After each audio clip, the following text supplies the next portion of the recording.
Je suis au Sénégal depuis dans les années 92, après la Coupe d'Afrique. Bon, l'intégration ici au Sénégal, entre le Mali et le Sénégal, qu'on peut dire, l'espace CEDEAO se passe très bien parce que, vous savez, l'intégration dépend de la mentalité des gens et le comportement des gens dans les pays d'accueil. Les étrangers sont obligés de respecter le règlement du pays d'accueil pour se conformer aux lois du pays et avoir une bonne proposition et une bonne intégration dans les pays d'accueil. Parce que parce qu'il y a des ambassades, il y a des consulats dans les pays, donc il n'est plus qu'aux citoyens lambda de se comporter au règlement de se donner et de ne pas faire du mal à ce qui est interdit par la loi et de ce comportement aux réalités des pays d'accueil. Le texte nous permet de faire l'hypse des personnes et des biens, comme ça a été dit. Mais si on voit aussi, ça a un peu de confusion parce que dans les frontières, les corridors, ce n'est pas le cas comme les gens passage normal. Dans les frontières, on voit que de tous les deux côtés, je peux dire dans toutes les trucs de CEDEAO, et les traceries sont toujours signalées à l'autorité compétente, à la CEDEAO. Tout le monde sait ce fléau maintenant, mais jusqu'à présent, ça continue à se persister. Ça, c'est un problème à la CEDEAO. La CEDEAO doit veiller à ça, veiller aux citoyens de la CEDEAO pour l'intégration qui a été dit, des personnes, des biens. Même si on voit le collement chez un commerçant, si on voit le trier que la CEDEAO a mis sur place, parfois ça peut passer, mais il y a des postes de douaniers que ça cause problème. Donc tout ça, c'est des trucs à arriver avec la CEDEAO pour que l'institution puisse être solide, unie et conforme à ce qu'il a été dit.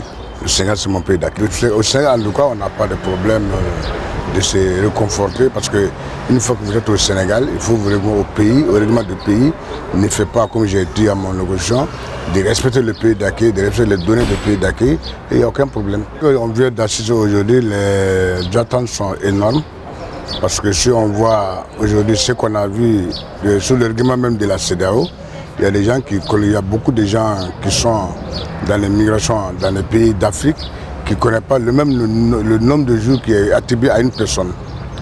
Et les pièces aussi, je parle de mon communauté, il y a des gens qui viennent avec la carte d'identité nationale. Ils doivent savoir qu'il y a un délai pour mettre fin à la carte nationale et prendre la carte de consulaire pour te réglementer au pays d'accueil. Donc tous ces trucs-là doivent être vulgarisés au sein de l'AMIDA pour qu'ils comprennent réellement ce que c'est un pays d'accueil et un pays de résidence. Donc c'est la différence de ce truc-là qui mène beaucoup à faire des erreurs.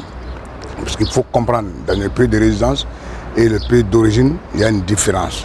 Donc la carte même, il y a une carte nationale, comme il y a une carte d'identité consulaire.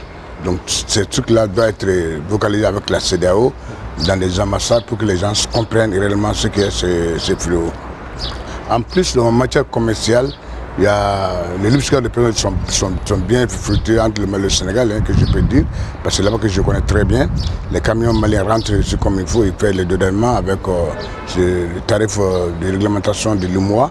Il n'y a aucun problème, donc tout se passe dans les normes. Bon, les populations aussi font des va-et-vient.